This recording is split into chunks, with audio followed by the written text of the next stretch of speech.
नाज़रीन, सॼी सिंध जियां मोरे में भी आशूर जे ॾियारे ते मातमी जुलूस बरामद कयो वियो। इन हवाले सां रिपोर्ट करे रहियो आहे अयाज़ सोलंकी।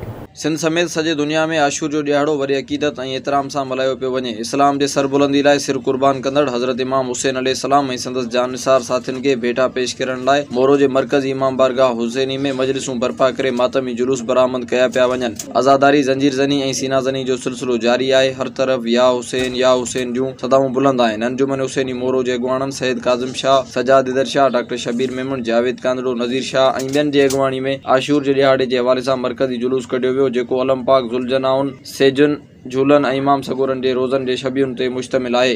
61 हिजरी में जेको ज़ुल्म थियो, ठीक 50 साल सरकार जी रियालत खां पोइ एॾो वॾो ज़ुल्म हो कि भाई हिकिड़े पासे 72 हुआ जिन जो मक़सदु हो हिफ़ाज़त दीन, मुहाफ़िज़त दीन बचाइण, ऐं ॿिए पासे हिकु सुपर पावर हो दुनिया जो यज़ीद। हुननि करे ॾेखारियो त तव्हां जेतिरा बि घटि हुजो पर पंहिंजे अज़म ते जॾहिं पुख़्ता आहियो, जेकॾहिं तव्हांजो नज़ीरो पुख़्तो आहे ऐं तव्हांजो इरादो पुख़्तो आहे त पोइ हिकु सुपर पावर खे 72 ॼणा बि शिकस्त ॾेई था सघनि। इमाम बारगाह खां हिते क़ौमी तमामु बहितरीन कॉपरेशन हूंदी आहे। सभिनी सुन्नी शिया दोस्तनि मुख़्तलिफ़ असांजे गलियुनि मां निकिरंदो जुलूस ऐं उन्हनि में सभिनी दोस्तनि जे असांजी सभिनीनि सां गॾु ऐं जुलूस में बि सुन्नी शिया सभई गॾु हूंदा आहिनि। इमाम हुसैन अलैहिस्सलाम सां मोहब्बत तमामु इंसानियत सां जेके मोहब्बत रखंदड़ आहिनि उन्हनि जो लजपाल आहे हुसैन। सिक्योरिटी जे हवाले सां पुलिस बि आहे, स्काउट्स बि आहिनि ऐं उन सां गॾोगॾु असांजे रेस्क्यू स्काउट्स बि आहे। तव्हां पाण बि ॾिसो पिया था त अॻियां बि असांजा बैरियर्स लॻल आहिनि, पोयां बि रस्तनि सां रस्ता बंदि आहिनि,